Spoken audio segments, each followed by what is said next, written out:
ऐसा महामंत्र है जिसको भगवान शंकर जो हैं अपने अंतर में जप रहे हैं। महामंत्र कहां जप रहे हैं? जीभ पर नहीं जप रहे हैं। महामंत्र जीह जपत महेशु, जीह माने हृदय में, अंतर में जप रहे हैं। प्रेमी भक्तों, उसको महामंत्र कहते हैं। ये ऐसा महामंत्र है जिससे संसार में जितनी भी भाषाएं हैं ये सब उससे निकली, और भाषाओं में मंत्र तंत्र निकले। प्रेमी भक्तों, तो उस महामंत्र को भगवान शंकर भी जप रहे हैं और कहते हैं कि सुमिर पवन सुत पावन नामू अपने बस कर राखी रामू। वह पावन नाम जो है हनुमान भी जप रहे हैं जिस पावन नाम को। और अकबर ने एक गजल में कहा है कि अया अल्लाह ही अल्लाह है, नेहा अल्लाह ही अल्लाह है। वो सीरी नाम है अल्लाह का, जब उसको लेते हैं और चुपक जाती है तालू से जुबां, अल्लाह ही अल्लाह है। तो जब अल्लाह का नाम लेते हैं तो जिब्या ऊपर चुपक जाती है, हैं? जिसे खींचरी मुद्रा कहते हैं। खींचरी मुद्रा लगानी पड़ती है, तब वहां जो पावन नाम है, जो महामंत्र है, जो प्रभु का नाम है, जो जीह में हृदय में जो जप रहा है, जो स्वयं जप रहा है, उसको जानते हैं। प्रेमी भक्तों, देखा होगा आप लोगों ने, मुसलमान भाई वर्ष में 1 महीने रोजा रखते हैं। उस रोजे में रात्रि में खाते हैं और दिन में व्रत रहते हैं। दिन में अगर जिह्वा पर थूक भी आता है तो उसे बाहर थूकते रहते हैं। क्यों थूकते रहते हैं? कि जिह्वा पे जो चीज आती है वो नापाक हो जाती है, जूठी हो जाती है, अपवित्र हो जाती है।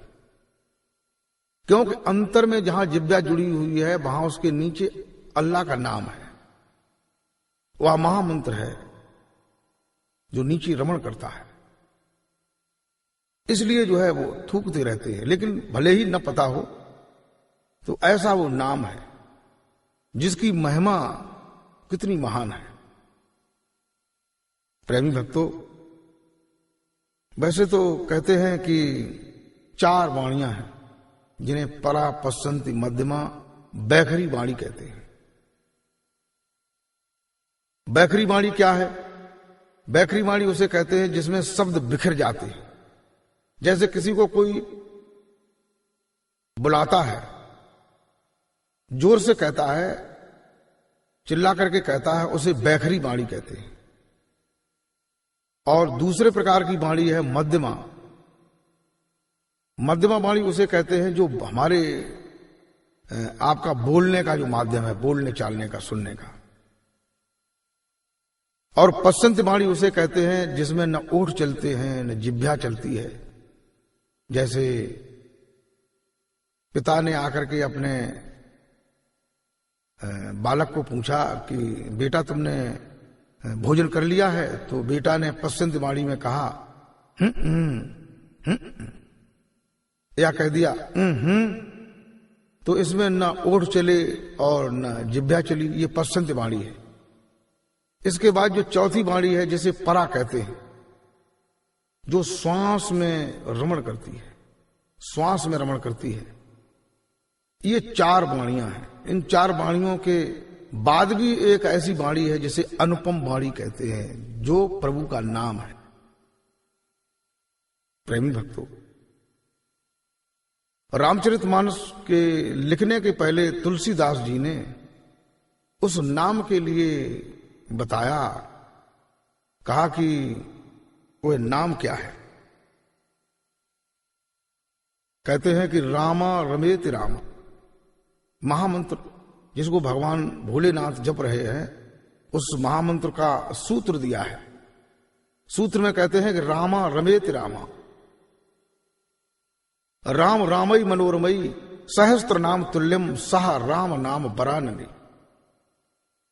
कहते हैं कि रामा रमेति रामा, एक कहते हैं राम, या कहिए रकार अकार मकार, इन 3 मात्राओं से बना हुआ एक शब्द जिसे कहते हैं राम,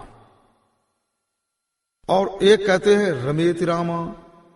एक ऐसा राम का नाम है जो तुम्हारे अंतर में, तुम्हारी नस नस में, श्वास श्वास में रमण करता है। उसके लिए कहते हैं कि रामा रमेति रामा, रामा रमेति रामा, राम रामई मनोरमयी, सहस्त्र नाम तुल्यम सह राम नाम वराननी। अपने मुख जिह्वा से आप जो हैं 1000 बार राम राम कहें। सहस्त्र नाम तुल्यम, सहस्त्र माने 1000, 1000 बार राम राम कहें। और अंतर में जो रमण करने वाला जो राम का नाम है उसे केवल 1 बार उसका स्मरण करें तो भी उसके बराबर नहीं हो सकता है। ऐसा वो राम का नाम विलक्षण है। प्रेमी भक्तों, जिस नाम के लिए, जिस नाम को जान करके प्रभु की भक्ति का अंकुरण होता है,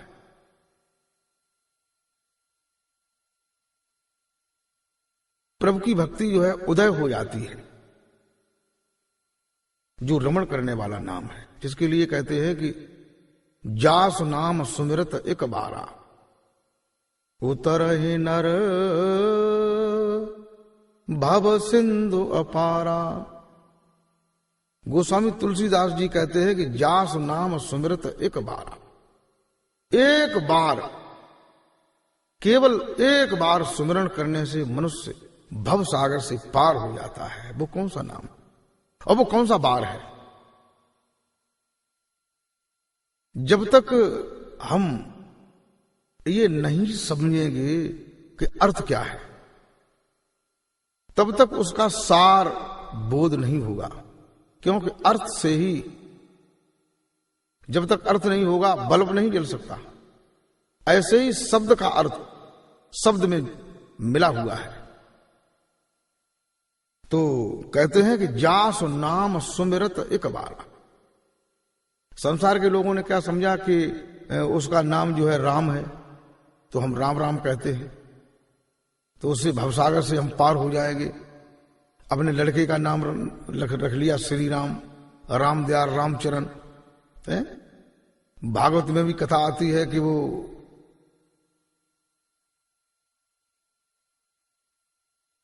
किसी ने अपना पुत्र का नाम नारायण रख लिया, अजामिल ने, तो नारायण कह के जो है जब अंत में मरा तब उसने नारायण कहा, भवसागर से पार हो गया है। लेकिन लोगों को ये नहीं मालूम कि अंत में राम कैसे कह पाएगा, नारायण कैसे कह पाएगा। प्रेमी भक्तों, जब शरीरांत होता है, कहते हैं अंत मता सो गता, अंत में जो मत होती है वही उसी में जीव गत करता है।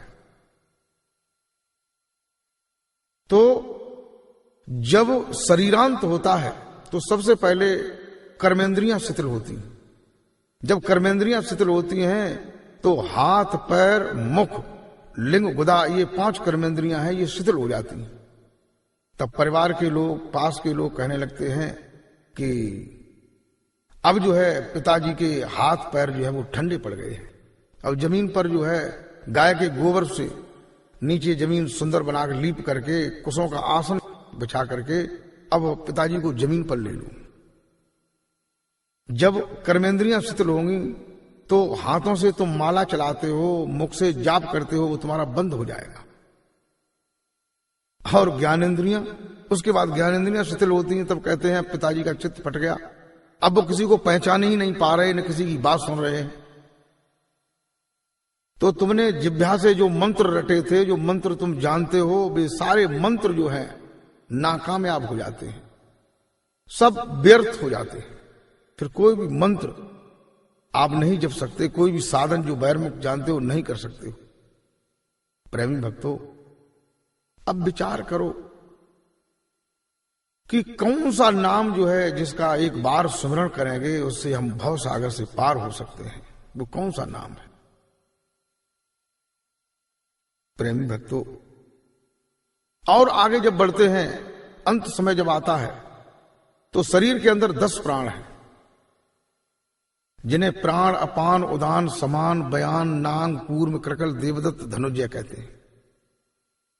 तो इनका अलग अलग कार्य है। प्राण का कार्य है श्वास को चलाना, अपान का कार्य है गुदा द्वार पर रह करके अंतड़ियों की वायु को बाहर निकालना, और उदान जो है वो कंठ पर रहता है, कंठ पर रह करके जल के, भोजन के ग्रास को, घूंट को गटकता रहता है। समान प्राण जो है वो कंठ और नाभि के बीच में अंतड़ियों में रह करके भोजन को पचाता है।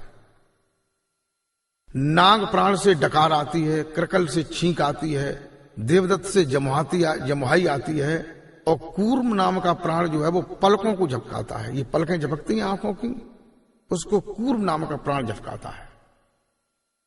और धनुजय नाम का प्राण जो है वो शरीर को फुलाता है। तो ये 10 प्राण हैं। इन 10 प्राणों के अलग अलग कार्य हैं। तो प्रेमी भक्तों, जब 10 इंद्रियां शिथिल हो जाती हैं, उसके बाद अब प्राण की बारी आती है। तो जब प्राण की बारी आती है तो सभी प्राण जो है मुख्य प्राण में मिल जाते हैं। जब मुख्य प्राण में मिल जाते हैं तो श्वास की गति बदल जाती है। तो श्वास फिर कैसे आती है?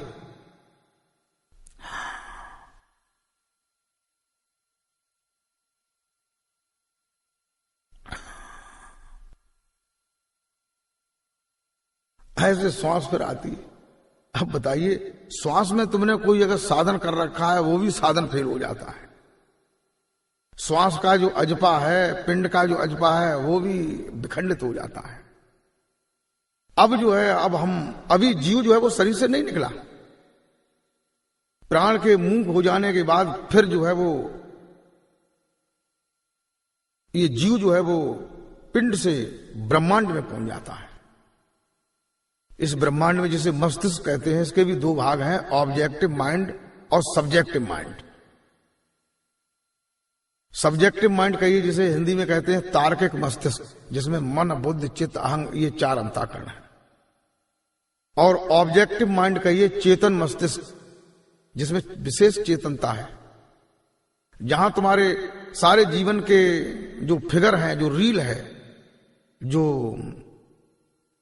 वीडियोग्राफी है, जो अंतर में जो है भरी हुई है, तुमने जो जो भी जीवन में किया है वो सब भरा है। फिर वो रील चलती है, जल्दी जल्दी से रील फास्ट करके जो है वो घुमाई जाती है, दिखाई जाती है कि तुमने क्या किया। तो जो जो काम ज्यादा किया है वही चित्त जो है उसमें संलग्न होकर के उसी दरवाजे से होकर के निकलता है। शरीर में बहुत दरवाजे हैं, अलग अलग दरवाजे हैं। नीचे के दरवाजे से जाता है गुदा द्वार से, तो मल मूत्र का कीड़ा बनता है। जो गुदा द्वार से निकलता है उसका मल खसक जाता है मृत्यु के समय। और लिंग द्वार से जाता है तो मूत्र हो जाता है, वो जलखान में जाता है, जल का जीव बनता है। और जो और ऊपर जो है हृदय द्वार से जाता है, वो जड़ योनि में जाता है, वृक्ष खाने में। और जो मुख से जाता है उसका मुंह खुला रह जाता है, तो वो अन्न खाने में जाता है, अन्न का कीड़ा बनता है। जो नासिका से जीवात्मा निकलता है तो नाक से हल्का सा लाल रंग का पानी निकलता है, तो वह पुष्प खाने में जाता है। पुष्प को सूंघने वाले जितने भी कीड़े होते हैं वो बनता है। आंखों से निकलता है तो आंखें खुली रह जाती हैं, तो वो अंडज खाने में जाता है, अंडे से होने वाली जीव बनता है। उसके ऊपर जो है रंध्र द्वार से जाता है, वो मनुष्य योनि को प्राप्त होता है, राज पदवी को प्राप्त होता है। और भी ऊपर अगर विशेष साधन मिला है, विशेष सद्गुरु की युक्ति मिली है, तो अमर लोक तक जाता है। और 10वें द्वारे से अगर जाता है तो सतलोक तक जाता है। सतपुरुष के यहां उस अपने घर पहुंच जाता है। तो प्रेमी भक्तों,